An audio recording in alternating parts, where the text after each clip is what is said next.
बांग्लादेश में जब से शेख हसीना के बाद मोहम्मद यूनुस की सरकार बनी, तब से हिंदुओं और अल्पसंख्यकों के खिलाफ हिंसा किसी से छिपी नहीं है।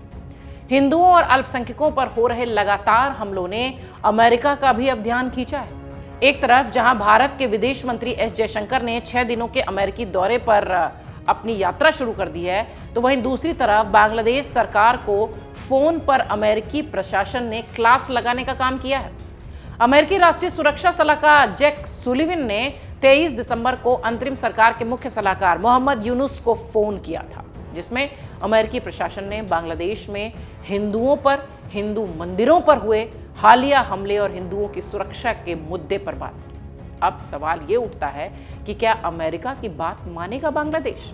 हिंदुओं की सुरक्षा के लिए मोहम्मद यूनुस सरकार क्या इस फोन कॉल के बाद कोई सख्त कदम उठाएगी? दरअसल बीते दिन अमेरिकी राष्ट्रीय सुरक्षा सलाहकार जैक सुलिवन ने बांग्लादेश के अंतरिम सरकार प्रमुख मोहम्मद यूनुस को फोन किया और बताया कि बांग्लादेश में सभी धर्मों के लोगों के मानवाधिकार की रक्षा का वादा किया गया है। उन्होंने कहा कि उनकी सरकार सभी नागरिकों की सुरक्षा के लिए प्रतिबद्ध है और इस दिशा में सही कदम उठाए जाएंगे। ये मोहम्मद यूनुस की तरफ से कहा गया। जैक सुलिवन और मोहम्मद यूनुस की फोन पर बातचीत का मुख्य मुद्दा बांग्लादेश में मानवाधिकारों की सुरक्षा ही था। व्हाइट हाउस की ओर से जो जानकारी साझा की गई है, जो बयान दिया गया है, उसके अनुसार सुलिवन के चिंता को सुनने के बाद यूनुस ने धर्म की परवाह किए बिना सभी नागरिकों के मानवाधिकारों की सम्मान और रक्षा करने का वादा किया है। इस दौरान सुलिवन ने बांग्लादेश के सामने आने वाली चुनौतियों को भी स्वीकार किया है और कठिन समय में मोहम्मद यूनुस के नेतृत्व की सराहना की।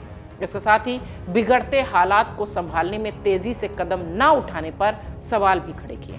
बांग्लादेश में इस साल जून के महीने से ही लगातार सियासी उथल पुथल है। विरोध प्रदर्शन के हिंसक होने के बाद इस साल के अगस्त में ही, आपको याद होगा, शेख हसीना को देश छोड़ना पड़ा था, उनकी सरकार गिर गई थी। हसीना सरकार गिरने के बाद मोहम्मद यूनुस के नेतृत्व में अंतरिम सरकार बनी। सत्ता बदलने के बाद शेख हसीना की पार्टी आवामी लीग के नेताओं और धार्मिक अल्पसंख्यकों के खिलाफ हिंसा बांग्लादेश में देखने को मिली। धार्मिक अल्पसंख्यक यानी हिंदू। मोहम्मद यूनुस ने हिंसा रोकने की बार बार अपील की है, लेकिन जमीन पर उनकी बातों का कोई असर नहीं दिखा, जो कि स्पष्ट दिखाई पड़ता है कि उनकी मंशा नहीं है इस तरीके के मामलों में कड़ाई से कदम उठाने की। बांग्लादेश में अल्पसंख्यकों पर हमलों को लेकर भारत और अमेरिका समेत कई देशों ने चिंता जाहिर की है। भारतीय अमेरिकी डेमोक्रेटिक कांग्रेसी थानेदार ने हाल ही में व्हाइट हाउस में बांग्लादेश नेतृत्व के साथ इस मुद्दे को मजबूती से उठाने का आग्रह किया है और यह भी कहा गया है कि हिंदुओं के खिलाफ जारी हिंसा पर गंभीर चिंता जताई जाए। हिंदू एक्शन के कार्यकारी निदेशक उत्सव चक्रवर्ती कहते हैं कि यूनुस का नेतृत्व हिंदुओं पर हमले रोकने में विफल रहा है। चक्रवर्ती ये भी कहते हैं कि मोहम्मद यूनुस को सरकार जमाते इस्लामी और कट्टरपंथी संगठनों को नियंत्रित करने में विफल रहे हैं। कट्टरपंथी तत्व देश भर के मंदिरों को निशाना बना रहे हैं, हिंदुओं को निशाना बना रहे हैं। हालांकि आपको यह भी बता दें कि जयशंकर ऐसे वक्त में अमेरिका के दौरे पर हैं, जब भारत के सामने बांग्लादेश में हिंदुओं पर हिंसा सबसे बड़ा मुद्दा है। बांग्लादेश में हिंदुओं का जीना महाल हो चुका है, उनके ऊपर अत्याचार हो रहे हैं। मोहम्मद यूनुस हिंदुओं की रक्षा नहीं कर पा रहे हैं, उल्टे भारत विरोधी अभियान में शामिल हो रहे हैं। ऐसे में उनके कान ऐंठवाने के लिए, उनको सबक सिखाने के लिए जयशंकर फिलहाल अमेरिका के लिए उड़ान भर चुके हैं। इससे पहले अमेरिका के नवनिर्वाचित राष्ट्रपति डोनाल्ड ट्रंप भी ये साफ कर चुके हैं कि बांग्लादेश को हिंदुओं की सुरक्षा करनी होगी।